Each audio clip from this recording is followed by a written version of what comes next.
You're on a path. You're here.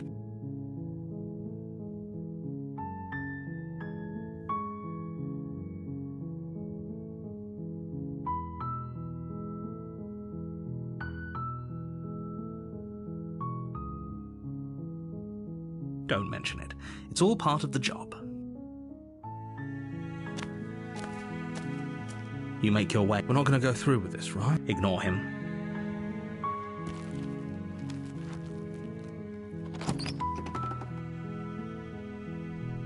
The interior of the cabin is almost entirely bare.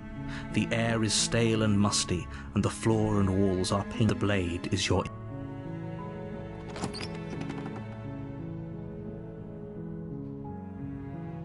The door to the basement creaks open, revealing a staircase faintly. Her voice. Hello? Is someone there? Is hypnotizing.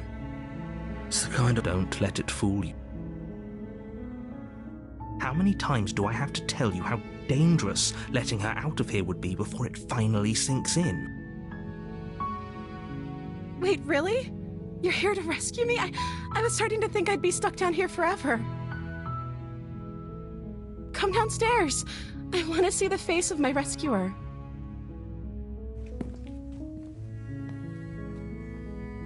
You walk down the stairs and lock eyes with the princess. There's a heavy chain around her wrist, binding her to the far wall of the basement. She's beautiful. How could someone like this be a threat to anyone? I am begging you to stay focused. There's a lot riding on you here. Hi. I can't believe you're here. I've been waiting for something like this to happen forever. I hope you brought something to deal with these chains. Don't do it. If she gets out of those chains, we're all one step closer to the end.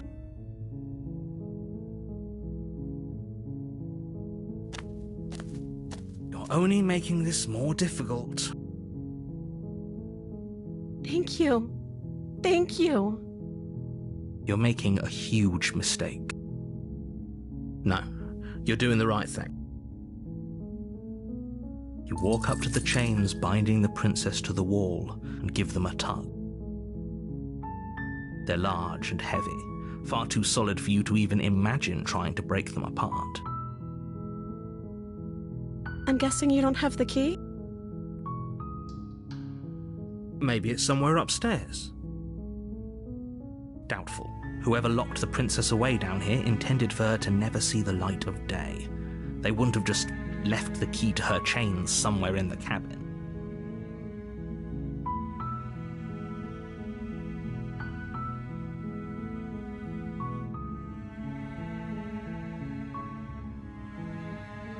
Maybe there's some way to break the chains?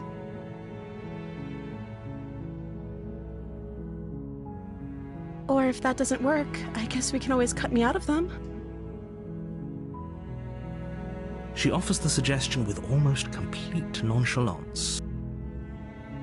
If we were stuck down here long enough, I'm sure we'd be nonchalant about cutting our way out if it meant we could finally be free. You attempt to make your way out of the basement, but the door at the top of the stairs slams shut. You hear the click of a lock sliding into place. Is someone else here?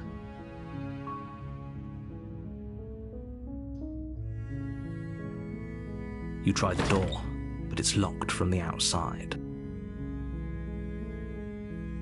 Your shouts and pleas are met with silence. You're here to slay the princess, and you won't leave until the task is done. You make your way to the bottom of the stairs. This would have been so much easier if you'd just taken the blade like you were supposed to. Easier for whom? Easier for everyone. Look at the mess you're in. I heard the door slam. They locked you down here too, didn't they? There's a slight panic rising in the princess's voice.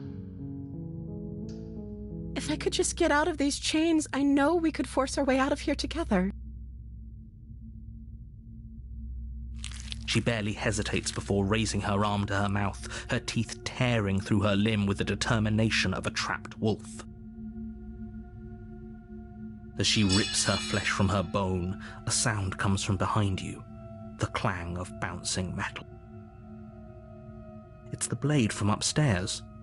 You're not sure how it made its way down here, but if there's a time to strike, it's now.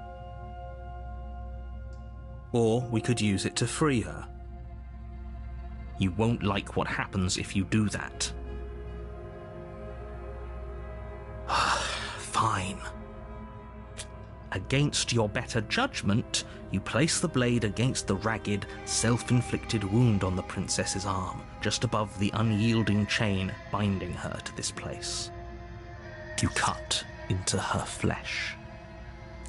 The blade is sharp, and it takes little effort to crack through the bone of her arm. Her limb falls to the ground, and the heavy chains follow suit. She didn't so much as utter a sound through the whole ordeal. No, she didn't. She smiles softly as her gaze meets yours, blood from her wounded arm dripping rhythmically to the ground. How is she still smiling after everything? It's like she isn't even bothered by what just happened. Thank you. Now let's get out of here. No, we won't have any of that. The stakes are too high. You can't just let her escape into the world. No, I can't just let her escape into the world. As the princess approaches the bottom stair, your body steps forward and raises the blade. Wait, this isn't fair. You can't just do that. Watch me. What are you doing?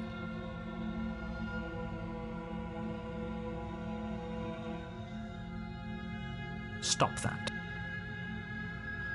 Something's come over you, hasn't it? You know you don't have to do this, right? Your body lunges forward, the blade held low, ready to sink into her heart. But the princess dodges, stumbling back against the wall before the blade has a chance to connect. Stop it! Stop trying to resist me. I'm trying to get you out of here alive.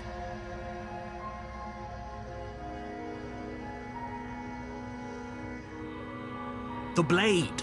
Move the blade! As your body remains frozen in stubborn resistance, the princess takes a cautious step forward. We both know this isn't you. She nervously reaches towards you and takes the blade from your infuriatingly rigid hands. What are you doing? I'm sorry. I'll try to be quick. She plunges it into your chest, tearing through flesh and sinew. It is agony. But you aren't dead yet. Oh no, I'm so sorry. Stay strong. We can tough it out until it's done. For her sake. For her sake? Don't you start pretending that dying a painful death is some sort of heroic gesture. The two of you have literally doomed everyone. Whatever. She sinks the blade into your chest again and again and again, and you feel every inch of burning pain that slices its way into your body. I'm sorry. She doesn't know how to use a knife, does she? Apparently not, though it doesn't matter how sloppy her blade work is, does it? A stab wound is still a stab wound, and it won't be long before you bleed out. I'm so sorry. With one last thrust of the knife, your legs give out beneath you. You collapse to the floor, your blood pooling around you, your limbs unresponsive. The princess stares down at your ruined chest as tears carve rivulets of pink down her blood-spattered cheeks. It can't just end like this, right? Oh, that's rich coming from you. As much as I'd prefer for things to have gone differently, I can't deny the reality of what's happened. The two of you made your choice. It's over. Everything goes dark, and you die.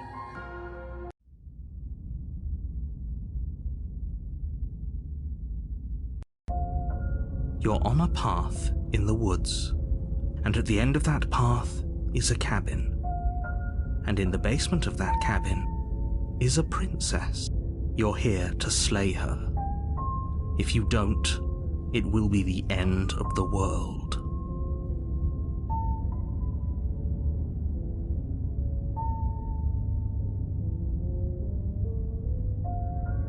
My tricks? What on earth are you talking about? We just met for the first time. If he doesn't remember what happened, then maybe it's best to keep it that way.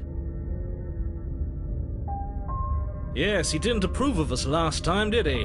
If we're going to save our beloved, we'll have to be sneaky about it. Our beloved? Yes, you'll have to be very sneaky about your intentions if you're going to try and save the princess. Ah, so all of the cards are on the table. Then you should know that we and the princess are in love, and the four of us will be foiling any and all assassination attempts you've got in the works. We'll see about that. Whatever you do, just be sure to ignore him specifically. Sounds like he's the sort who'd sacrifice the whole world for a peck on the cheek. What can I say? A world without love is a world that isn't worth saving.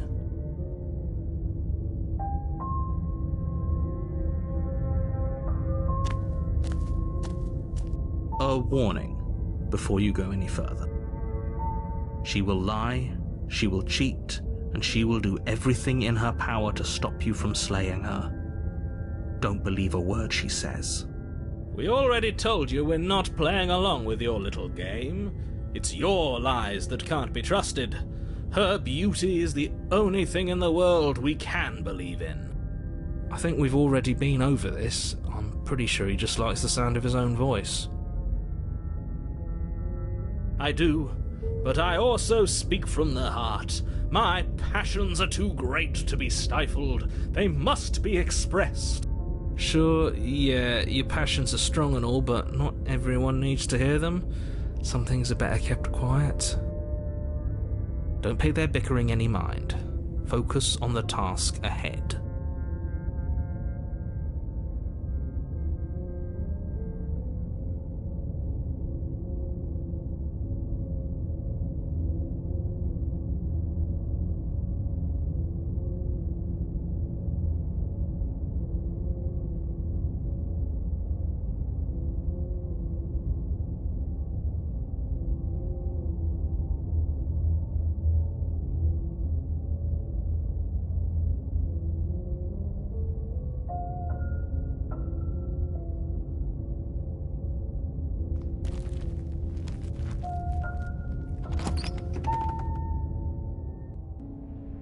The interior of the cabin is clean and elegant, its stone walls draped in fine threaded tapestries, a prison befitting a royal prisoner. The only furniture of note is an ornate wooden table with a pristine blade perched on its edge. The blade is your implement. You'll need it if you want to do this right.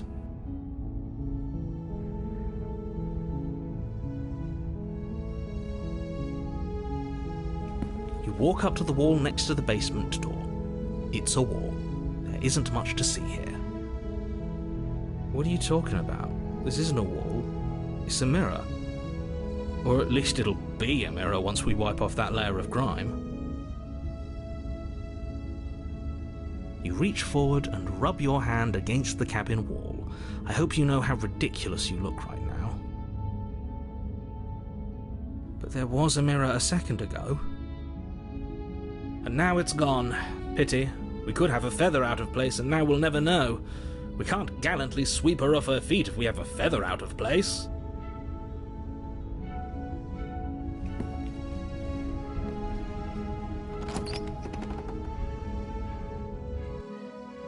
The door to the basement creaks open, revealing an intricate stairwell. gold-trimmed carpet glimmers in the light of the torches positioned along the walls.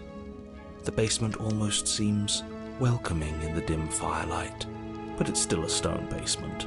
If the princess lives here, slaying her is probably doing her a favor. A soft voice carries up the stairs. Hello? Is someone there? Her voice, it's somehow even more beautiful than last time. I can hear wedding bells already. I've held my tongue till now, but you're taking this a little too far. We barely even know the princess. We can still do right by her without all this over-the-top fawning. Yes, for everyone's sake, you're not in love. Just remember that her charms are all part of the manipulation. You walk down the stairs and lock eyes with the princess. There's a heavy chain around her wrist, binding her to the far wall. My love, we're here to rescue you from your unjust and foul imprisonment. You know she can't hear you, right? She may not be able to hear my words, but surely she can hear my spirit. Oh, your spirit's plenty loud, all right. It's you, my dashing hero. I was so worried you wouldn't come back. Did you hear that? She said we're dashing. And she called us a hero. Flattery really goes a long way with the two of you, doesn't it? Waiting for you to come back.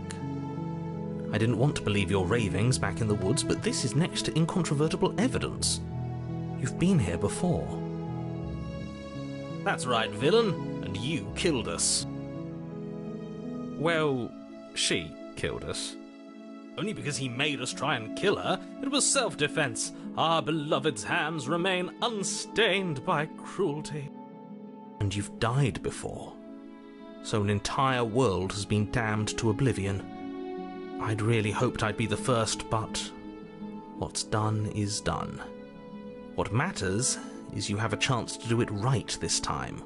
We damned a whole world. But everything reset.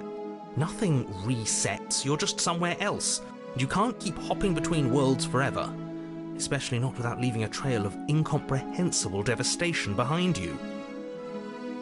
This is horrible.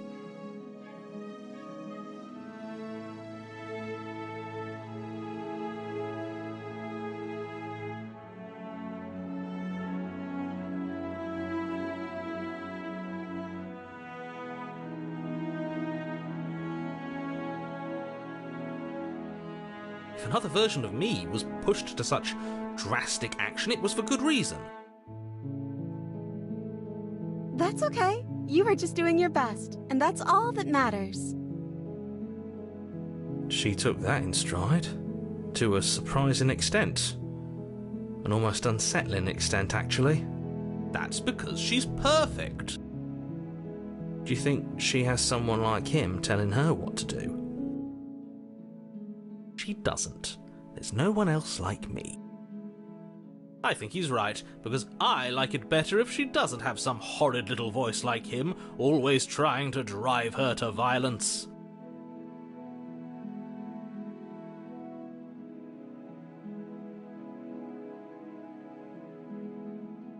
You died, and now we're talking. I'm sorry. Didn't you want me to? Did we? We warned her of the cruel forces seizing our body. That's practically telling her to kill us. She is our beloved, and she made the choice to free us of our misery, to show us mercy and make the best decision for everyone. She made the best decision for her. Don't be so quick to assign kindness. You're just opening yourself up to manipulation.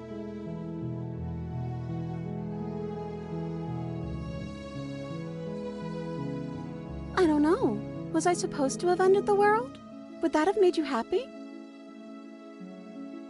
Isn't that just like our darling princess? She wants to make us happy. My heart melts further with every word that passes through her beautiful lips. Are you listening to her? That's a confession. Then I didn't end the world. See? She didn't confess anything. She is innocence itself. I'm not so sure. Rescue her? What are you talking about? Did you forget that she's a world-ending monstrosity? And even if you wanted to unleash her onto the world, despite the complete moral disaster that would be, you'd have to get her out of those chains. Good luck with that. Don't you see how dainty her hands are? We'll be able to slip her out with ease. No, she's a prisoner here. You can't just slip her hand through the chains. If her hand could just slip out of the chains, why hasn't she done it already? Because we've yet to present her with her freedom. I'm not sure I follow. Would you rather believe me, a passionate heart guided by love and my own good nature, or would you rather believe the devil on your shoulder who tells you what you can and cannot do? I think I'd rather believe in facts. Ah, so you're one of those empiricists. One of us has to be. Then let me show you a brand new truth. Narrator, we courageously step forward and free our beloved from her bindings. No, I can't let you do that. If you take another step towards the princess, I'll... You'll what? Take over our body and force us to try and kill her? I would if you had a weapon. Not on my watch, villain. My passions contain titanic depths, and if you try anything that might harm our dearest, I will end our life without a second thought. You wouldn't. I would. I'd listen to him if I were you. He has a lot of strong feelings, and doesn't the world end if we don't stop her? You approach the princess and gingerly slide her hand from her bindings. That shouldn't have worked. I'll be damned. We're doomed. I can't believe it. But I guess I have to. I told you, there's no life more worth living than that of a true believer. I'm free, and you're not trying to kill me this time. Thank you. Thank you so much. The princess jumps up and smothers you in a joyful embrace. Ugh. If only you had a weapon, one slip of the wrist and your pristine blade would be buried in her back, and everyone out there would be saved. Luckily for Mr. Romance, we don't have a weapon. Who needs a weapon when we have the power of love on our side? What do we do now?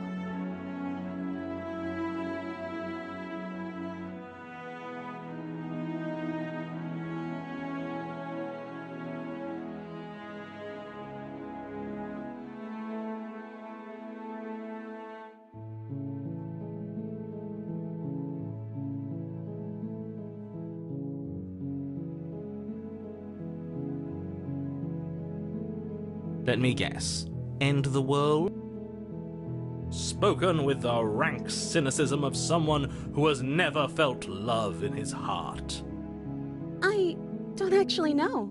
Nobody's ever asked me what I wanted before. She doesn't even know what she wants. You may have had her all wrong. What if this whole thing is just a misunderstanding? What if she doesn't want to end the world? You're so gullible. Is the only thing you've ever doubted the actual truth? I think I want to leave. And I think... The princess closes her eyes in deep reflection. And then she shrugs. I don't know. What do you want to do?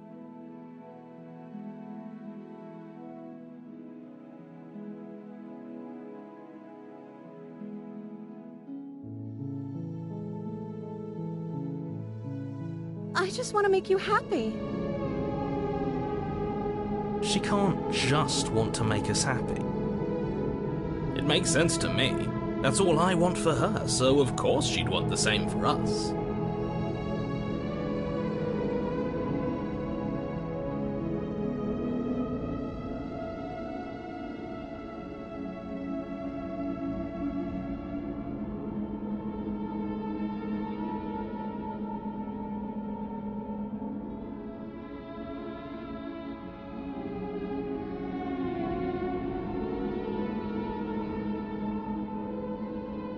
I just want to make you happy.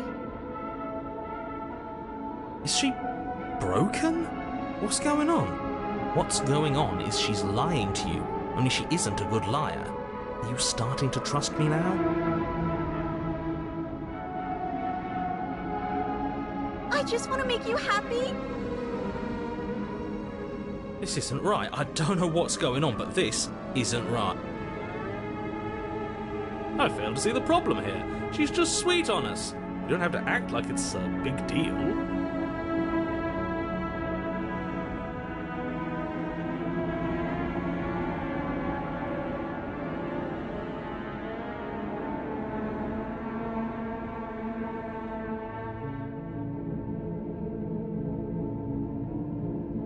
Oh, is that really what you want? If you think that would make you happy, then... Her eyes dart uncomfortably to the corners of the room. I guess we could do that. Well, at least she's normal again. Normal again?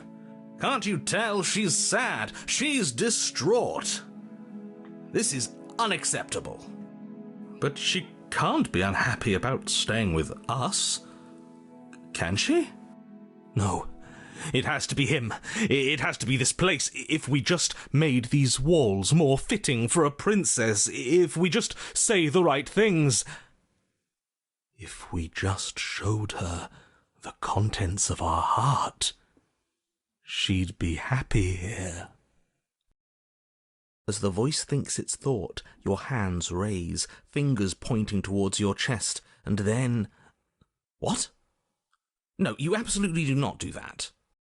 Oh, but I do. What? What is he doing? We can't see unless you tell us. Are you sure you want to know? I suppose I can't stall forever. You plunge your nails into your chest, digging deep, grasping for a handhold. And you find it, your fingers curling around your ribs.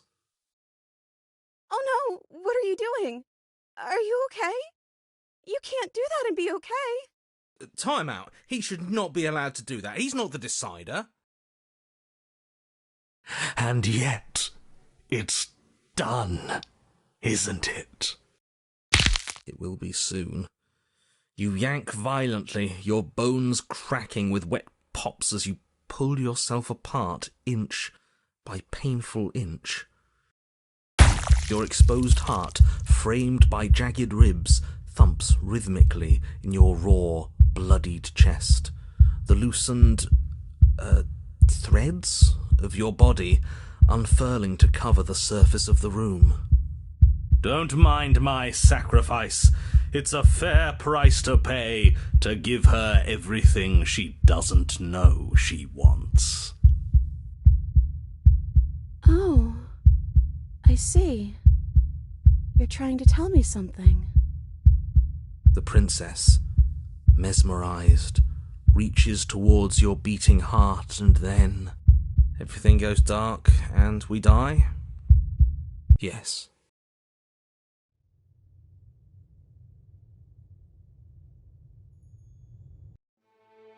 You're on a path in the woods. Mate, we're clearly already in the cabin. Excuse me? You're clearly... Oh.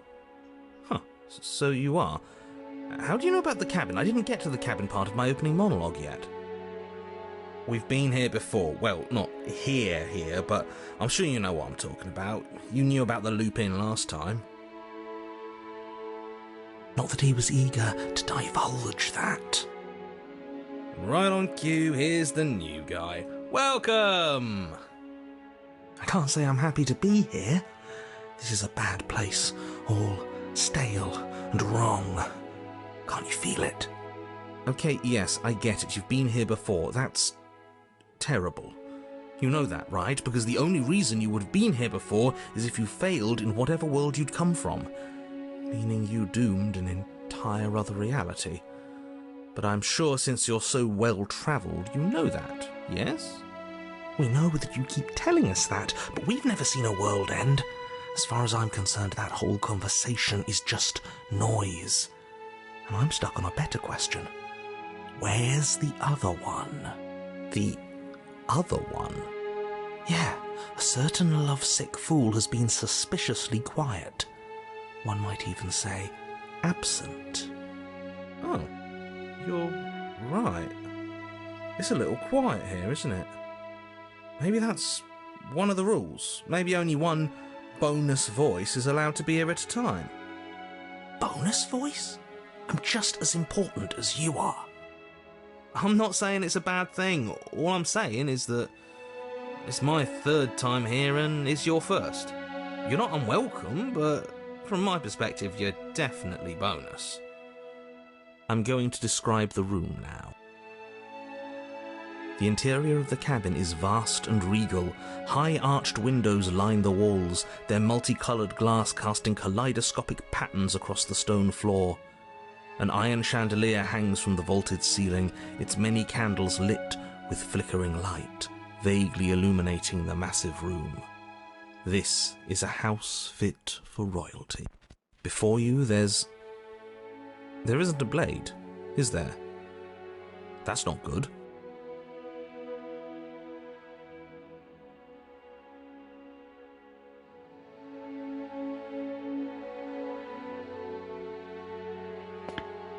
You cross the room, stopping just in front of the door to the basement.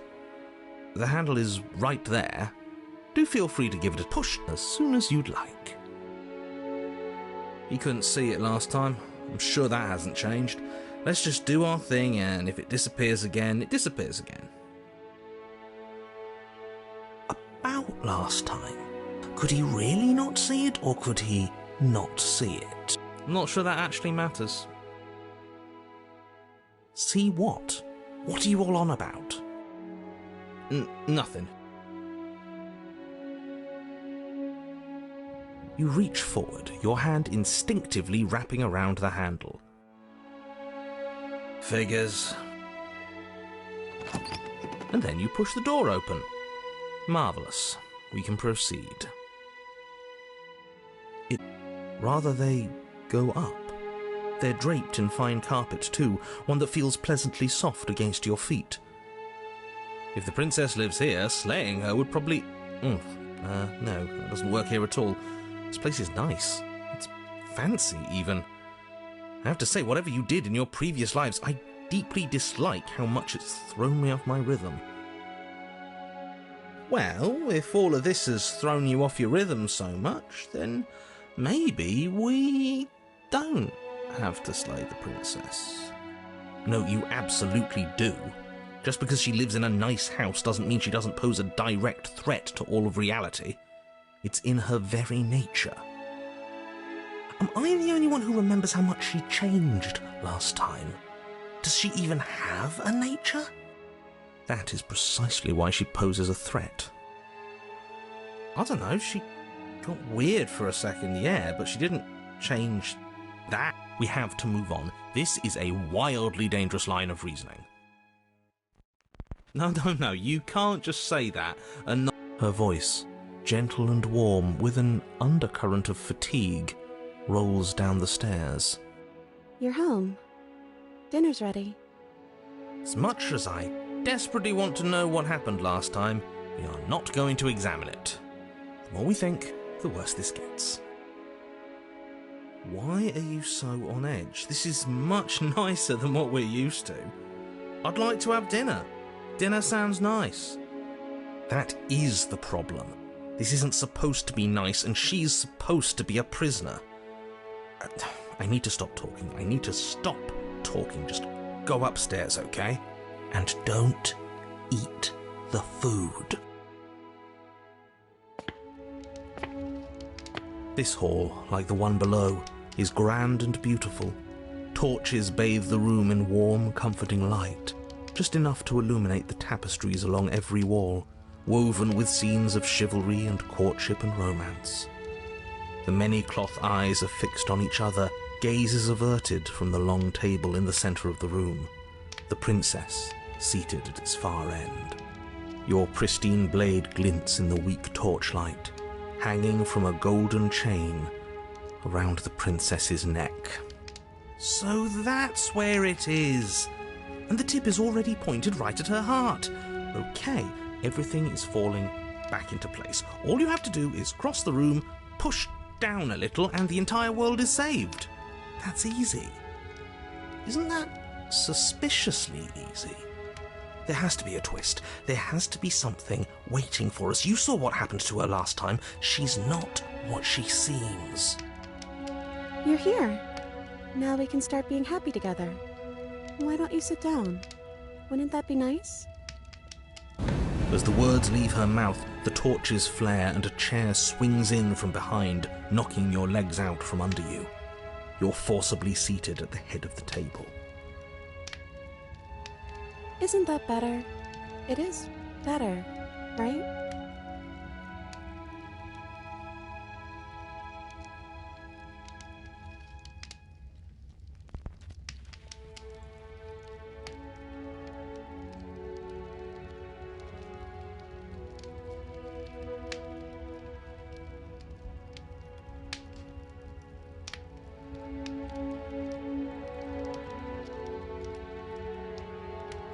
It's our happy ending, just like you asked for. It's everything we're supposed to have ever wanted. Oh, right, dinner. I totally forgotten about it. Flames burn bright and a shadow dives across the table. In its wake, it leaves a feast. Go ahead and dig in. I'm sure you're hungry. Remember what I said. Oh, but it looks so amazing, and after everything we've been through, we could really use a break. Are you sure we need to be so concerned? I'm not sure about anything, and that's the problem. For what it's worth, I generally don't think one should trust strange food that magically appears on a table. But nothing here is exactly what I expected it to be, so make of that what you will.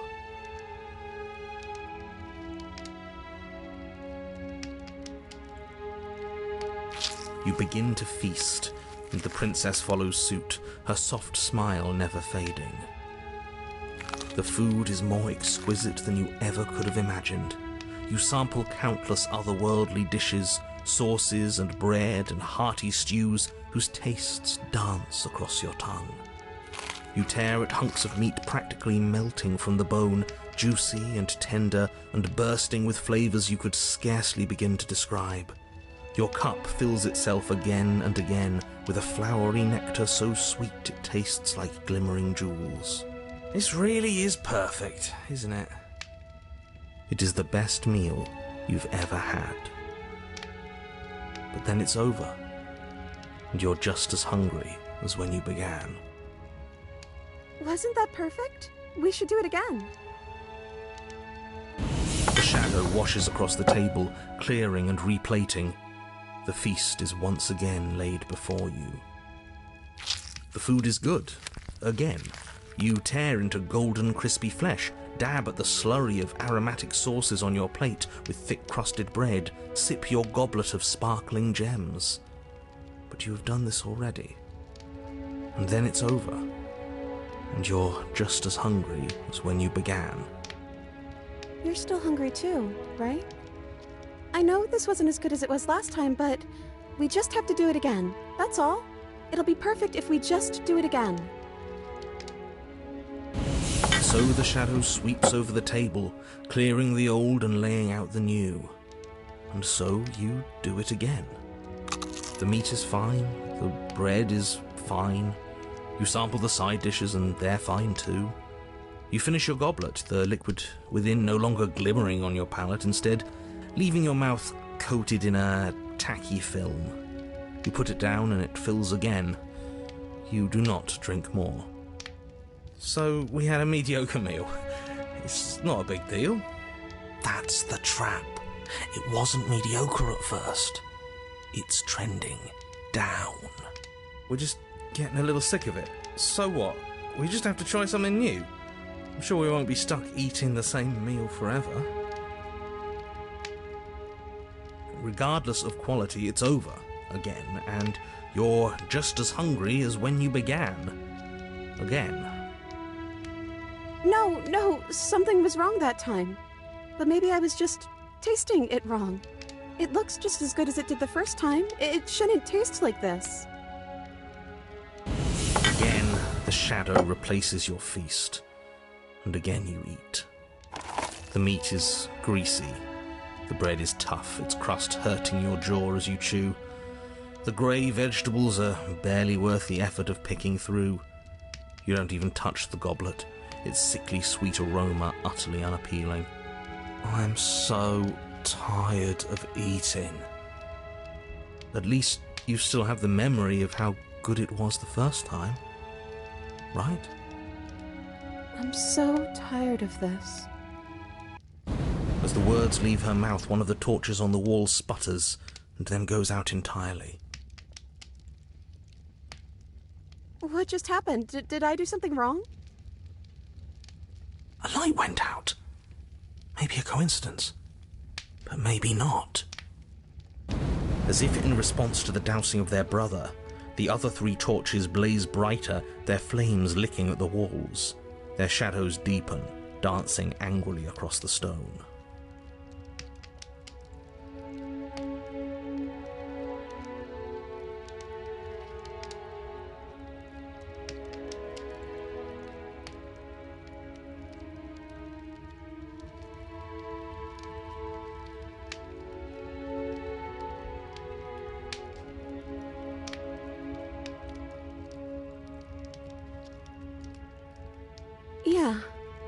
Yeah. We just have to keep the rest lit, and everything will be okay. The princess's eyes dart to the floor. We should do something fun. Wouldn't that be nice? What if we played a game? She's trying to distract us. Yeah, that's exactly what we should do. The flames roar, and the shadow comes dancing across the table. It leaves behind an intricate game, its pieces elegant and beautiful and enticing, its simple rules already apparent, even with little explanation. We can probably work together to figure this out as we go. That sounds like a lot of fun, right? Yet another waste of time. Why all the distractions?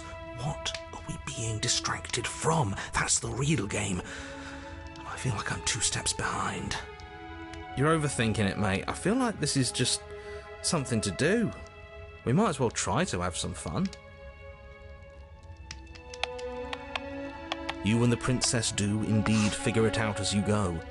And what a game it is. The tension between turns, the triumphant highs of moves well placed, and the tragic lows of miscalculations and careless plays. The warmth of trust and the cool texture of deception. And then, the climax, as she places her final piece. Oh, I think we got the rules wrong. And so you start over. Time passes. You play the game. You win. Hey! Will you look at that? Oh, you won. I guess we can play again. Time passes. You play the game. She wins. Oh, I won. I guess we can play again. There is a long pause, and the board does not reset. This isn't fun anymore, is it? It's never going to stay fun. You don't need me to tell you that it isn't. Oh. The princess visibly panics as another torch sputters. Wait. Maybe this is just too easy.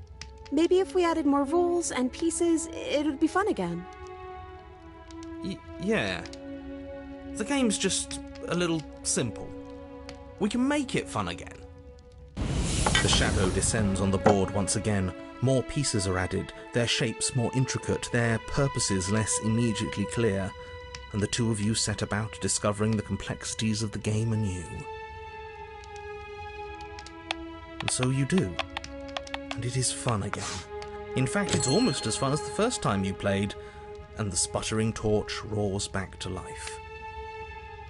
But then you get used to the additions, and the feeling starts to fade. A creeping numbness settling in over the board. More pieces are added. The feelings flare. The feelings fade. The princess suggests new rules. A glimmer of what could have been excitement flits through your mind, quickly vanishing as the game progresses. Your pieces advance in an ever-increasing slog to their destination. Winning and losing become nothing but ends, and even the end becomes nothing as you roll over into a new game, the board resetting as many times as you can finish, till finally... I'm out of ideas. I'm actually out of ideas this time. I don't think I can play anymore. As the words leave the princess's mouth, another torch goes out. Again, the remaining flames burn brighter, and the shadow dances faster. I'm happy, I promise. We're both so happy here. You don't have to be upset. This is awful. It's him, isn't it? He's making all of this happen. He's the one who trapped us here. Who? The lovesick one, the one from last time. He's not gone. He's just with her now. He's the shadow.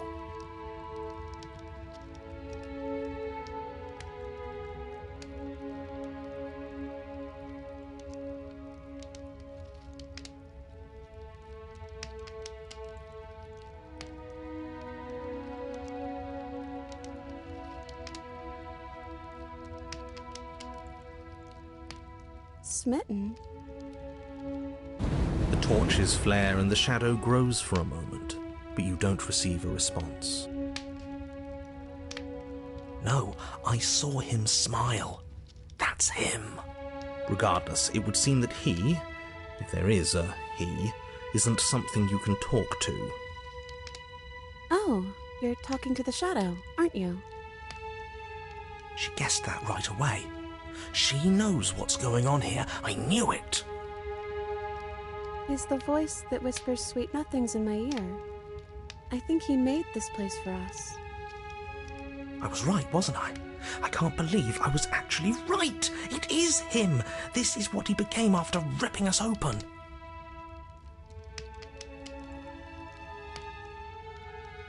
I don't know.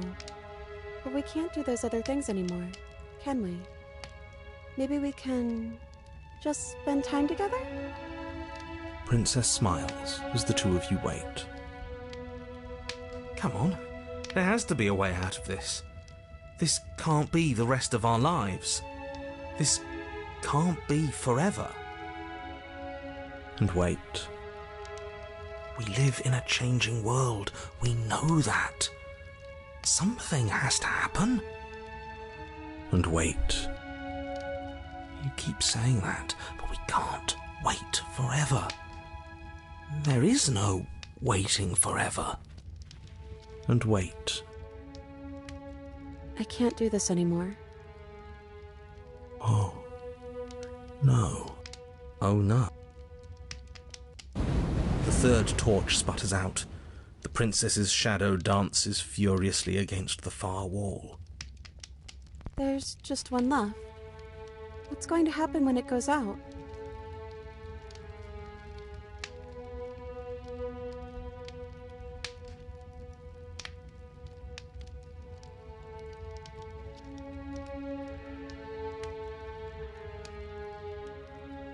The princess turns to face the final torch, eyeing it with an empty but gentle fondness.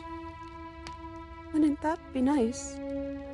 I love the little life we've built, and I hope it never ends.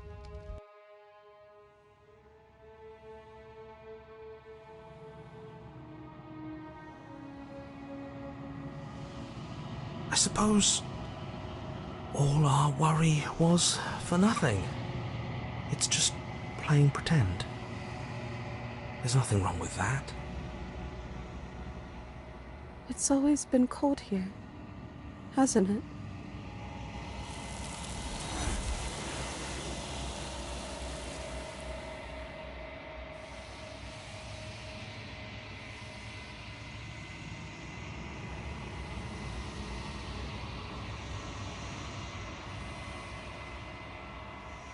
She's gone.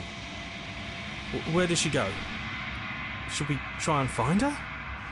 And is that a mirror? Why is it here?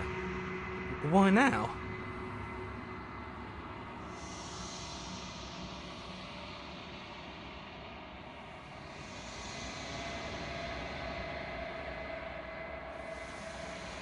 But it feels so bad, like looking into it right now is going to be the end of everything.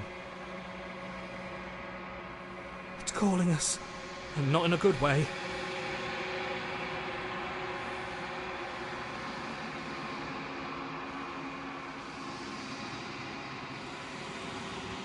Okay.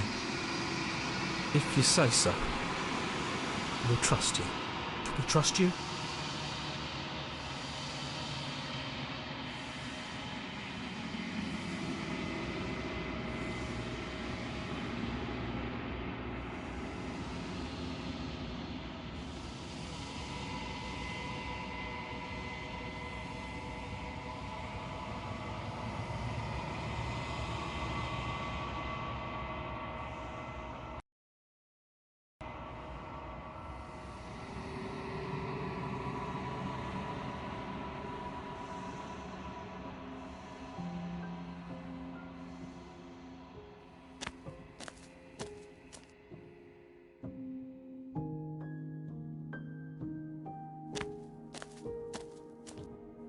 Flickering lights and empty cityscapes become pockets of vitality and movement. I am more than I was before. Whenever you are ready, I will wipe your slate clean once again.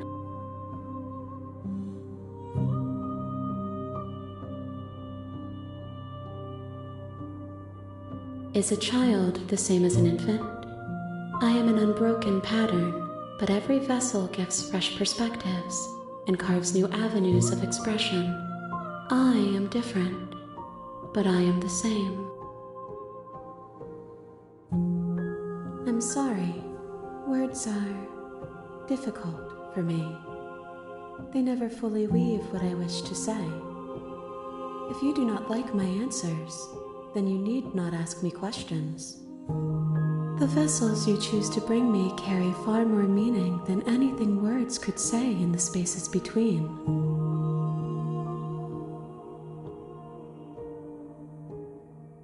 Eyes close in reflection.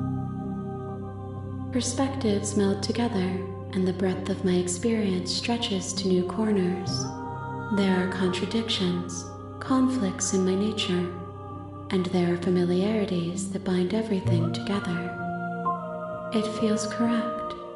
This is what I need to be. This is the only path forward.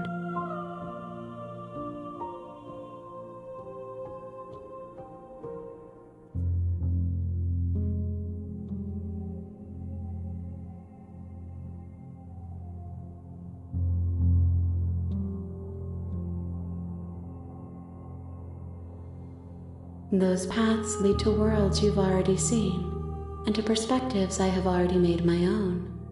They are useless to us now, inaccessible. The only paths of value are those that are yet untread.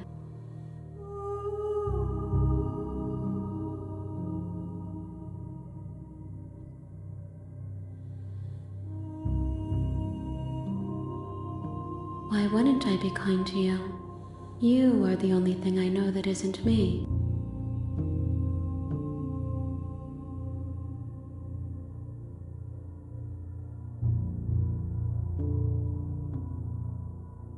Gifts aren't what someone tells you to bring them.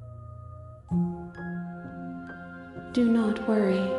There are no wrong answers, and every perspective illuminates my shadows and shares new secrets.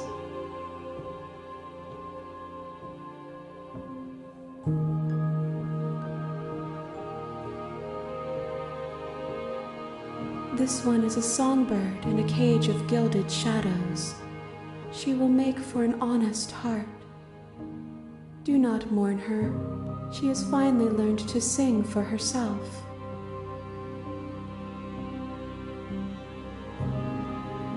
With every gift you bring me, I excavate the alleys of what I am meant to be. and every exploration yields new and complicated truths. What I will be is different than what I am, and what I am is different from what I was. I cannot tell you what desires I will hold when I have changed. But in this moment, all I want is to know myself.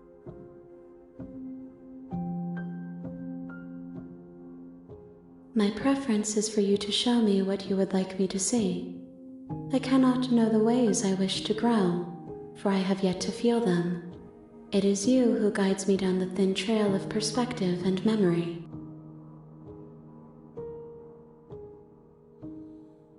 There is a hurt that dwells in them, but they are not me. They are thoughts and perspectives. They are feelings that inform my being. The wounds they've suffered carve texture around my heart. Without them, I would be as I was before. I cannot be as I was before. There are new spaces that I must fill. If I am to be an ocean, you have given me enough to build a pond. My waters are shallow and murky, and I yearn for more perspective. I will transcend in due time, and there is no way forward but to contribute to my awakening.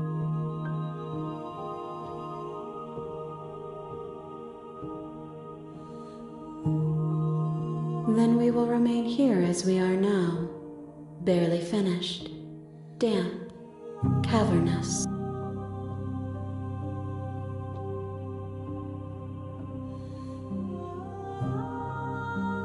There is still much to be seen. Neither of us know the depths of our being. Perhaps at the end of this, I will be the one to kill you. Or perhaps we will leave this place together and find new horizons to discover. I await your return, but it will give me time to reflect on what I am. We will meet again.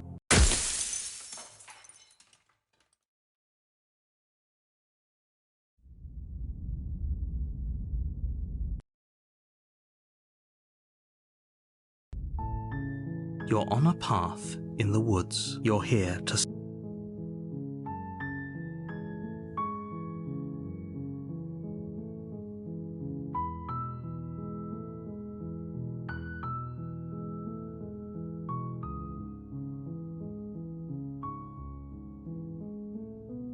That's the spirit. You make your way up the short path. We're not going to go through with this, right? She's a prince. Ignore him.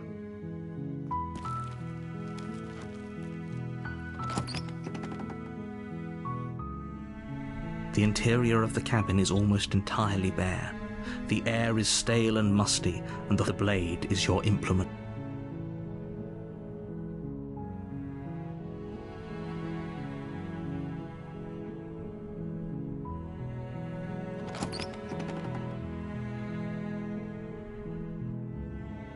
The door to the base, her voice. Hello? Is hypnotizing. It's the kind of... Don't let it fool you. It's all part...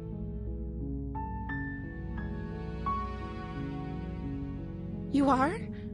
It's been so long since anyone's come down here. I was starting to think they'd forgotten about me.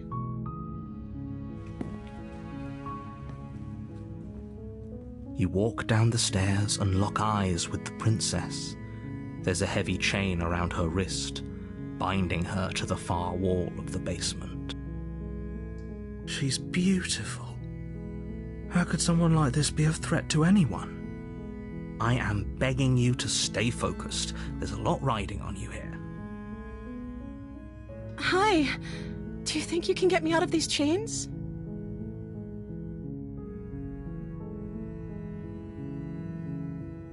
Okay.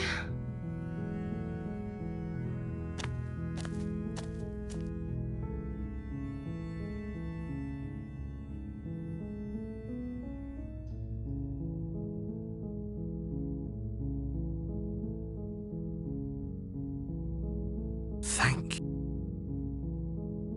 You turn back to the stairs, intent on retrieving the blade in the cabin. So, what? You're going to try and kill me? You'll regret this. I promise you. But go ahead, run along and get whatever you're planning to get. But you'd better hope that I don't slip these chains before you make it back down here. Slip these chains? She can't, right? She needed our help to get out of here. But do you hear the conviction in her voice? I don't think she's bluffing. She has to be bluffing, but hurry. You rush up to the first floor, grabbing the blade, both yours and the world's only possible salvation. Okay, if we're sure about this decision, I'll support it. I suppose we have a world to save after all. You slowly creep down the basement stairs. It's quiet. Where the princess sat only a moment ago, there's only a severed arm, its cooling flesh still chained to the wall, and she is nowhere to be seen. Is it just me, or did this room get a lot bigger? Oh, you coward! No, I don't think we can. Why don't you come closer? I have something to show you. Your eyes dart to the corners of the room. You don't see her. Where is she?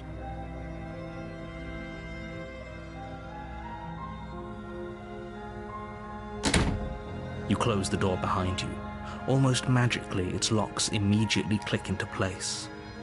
Maybe they'll open if you finish the job.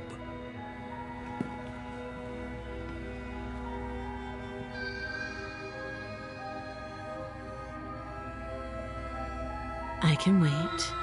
I'm very patient. You do your best to patiently wait her out. But eventually, exhaustion starts to set in. Come on, wake up. We can't fall asleep down here. You wait for as long as you can, pushing yourself to stay awake and stay vigilant. But you can't outwait someone who's been waiting for as long as she remembers. You barely even realize that you've started to drift off. Pain tears you from your sleep. The princess is upon you, ripping into your flesh, unnaturally sharp teeth and claws severing arteries and digging into organs. There's nothing to be done. You're already half gone. It can't just end like this, right?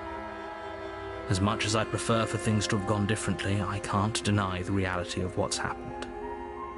I'm sorry, but it's over. Everything goes dark, and you die.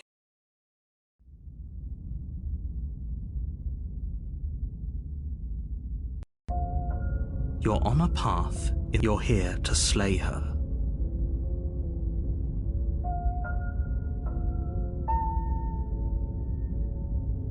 Again? People don't die twice. You haven't even met the princess, and I hardly think she'd be capable of killing someone as skilled and courageous as yourself. If he doesn't remember what happened, then maybe it's best to keep it that way. If he doesn't remember what happened, then something else must have trapped us here. You're not trapped here. Nobody's forcing you to do anything, though the only sensible thing for you to do right now is march up to that cabin and slay the princess.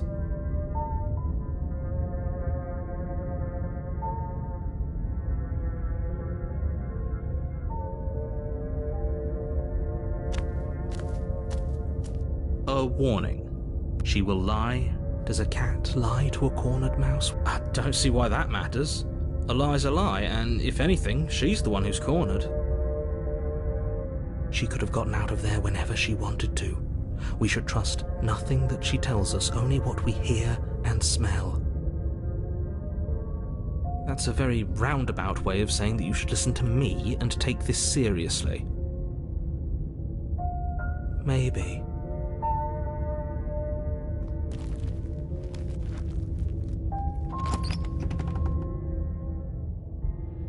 The interior of the cabin is ruinous and dilapidated. It feels like no one has lived here for a long time, wind rushing in through cracks and holes in the wooden walls. The only furniture of note is a termite-eaten table with a pristine blade perched on its edge. The blade is your implement. You'll need it if you want to do this right.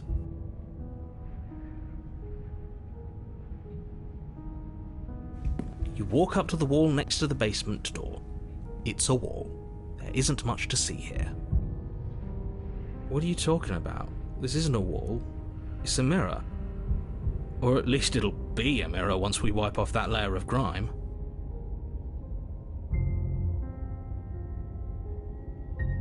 You reach forward and rub your hand against the cabin wall.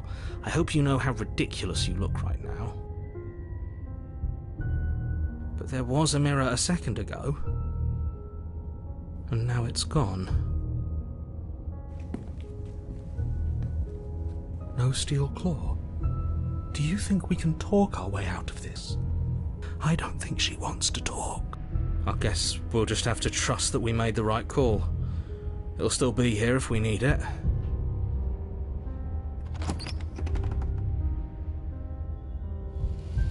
The door to the basement creaks open, revealing what's left of an old wooden staircase. It's still sturdy enough that you can make your way down in one piece, though you'll have to be mindful of holes. The air seeping up from below is oddly warm and wet, as if you're descending into a jungle. If the princess lives here, slaying her would probably be doing her a favor. She growls up the stairs. I can smell you. She sounds almost feral, impatient, or maybe eager.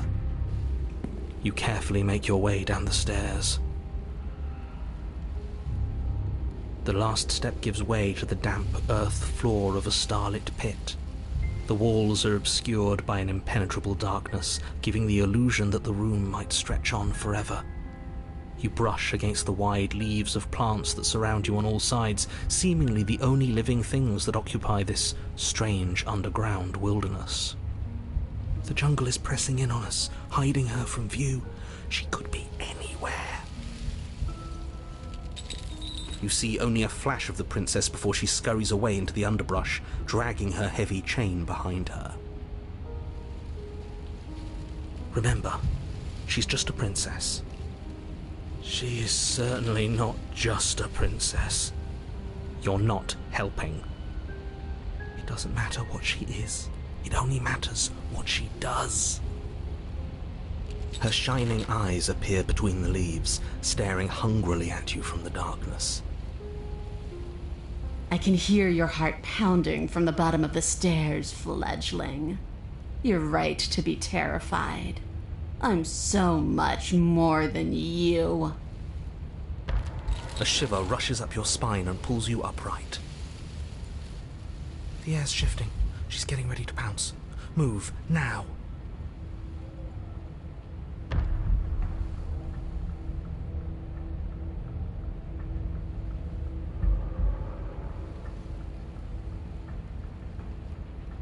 There's a shift in the humid air, and something enormous, the princess, lunges from the shadows, her maw unhinged and dripping, her eyes fierce and full of hunger.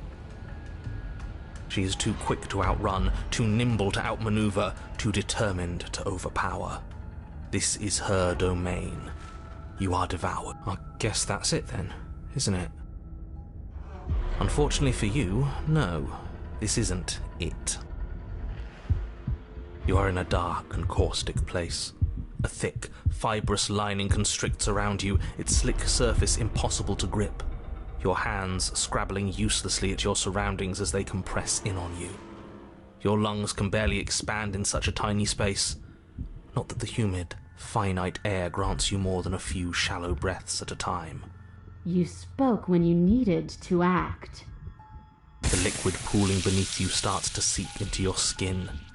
You itch, then sting, then burn as the acid begins its slow work. When I killed you, I tried to leave this place, but it wouldn't let me. You belong down there, it screamed at me. The world is better off without you in it. The flesh around you rumbles as the princess begins to move, her thundering footfalls twisting you helplessly about. Your skin protests as the corrosive liquid sloshes around you, but there will be no respite for you in sight. The burning grows stronger, and you can feel layers of you being peeled away. But you don't belong down here. You came from somewhere else. You came from out there. So I consumed your dead heart, and I carried it in my throat, and I draped what was left of you on my back, and I threw myself against that door. She stops, her muscles tensing around you, and through the muffling layers of her flesh you hear the whine of straining metal. And with a pop, she lurches forward, your body lurching right along with her. Her chains. She's loose. But even then, it denied me freedom. You cannot fool me by draping yourself in decay. I know your true nature, and it is suffering. Gravity pulls at you as you're hefted upwards, the distant creaking of ancient wooden steps barely audible over the thudding of the princess's heart. And then it was gone, and I was here. A new enclosure, a nicer cage, but still a prison. I learned from my wounds. You're alive now. We can leave together. Does that work? Could she free herself if we're alive in here? Do you really need me to give you a definitive answer for you to understand that the situation is grim? Stop her. Do something. We don't have steel, but we have tooth and claw. Tear through her before we are her.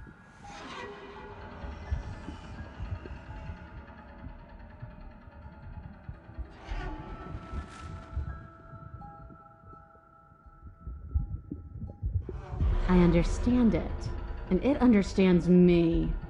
Talking is for those who don't know how to listen. Your body is violently jostled, the disruption causing burning skin to slop from raw muscle, and you hear what you can only assume is the princess pulling against the door to the cabin. The cage is still locked. I don't think we can talk our way out of this. We are drowning in death. There's no more space for words.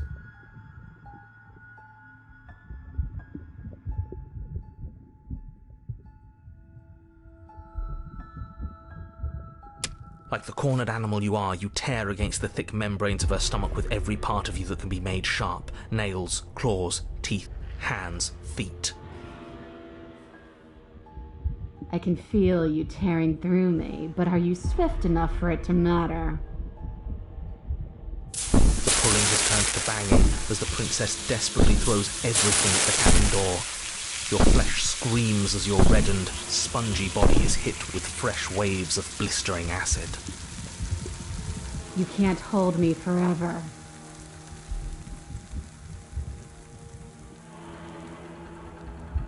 Again you tear, heart pumping with adrenaline, your ulcerating hands a blur of feverish motion fueled by the desperation to fight against being reduced to lifeless molecules and meat.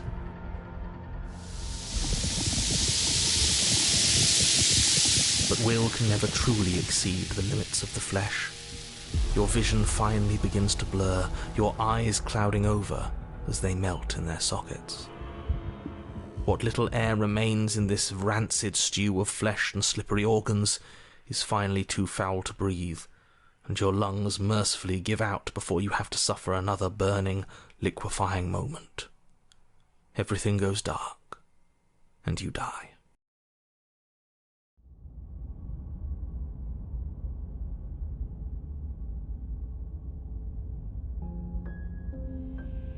We are a path in the woods. We have no beginning, and we have no end.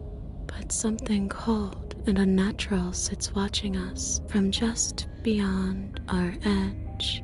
His gaze pushes against our borders, curling them in on themselves, preventing them from stretching to the places they need to reach. No, that's all wrong. You're not a path in the woods, you're on a path in the woods. Who's even saying that? That's not the princess, is it? Oh no. How many times have you been here? I think this is our third? That's bad. That's very, very bad. It wasn't even supposed to reach 2. If you're at 3, well, no wonder things aren't the way they're supposed to be. Let's get our facts straight. What happened last time? What could you have possibly done for things to be like this? The thing that sits beyond our edge speaks his logic into us. He tries to grasp at things that cannot be grasped. He tries to stare with wide pupils at that which can only be held from the corner of the eye or with a passing glance. Shut up. The rest of you, talk. What happened? What did you do? Can she hear us if we talk? I can hear everything, little one, but you don't have to be afraid of me. There's no place where you end and I begin. Nothing can hurt you here. Not anymore. That's just because she devoured us and we dissolved away.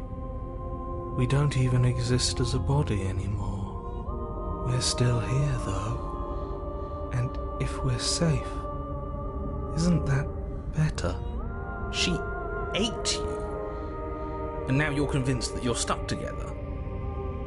What a mess. He doesn't understand. We aren't convinced of anything, and we aren't stuck together. We're one. This is how we're supposed to be. Can't you feel it? I guess that's it then. This is us now. We're the woods. Okay.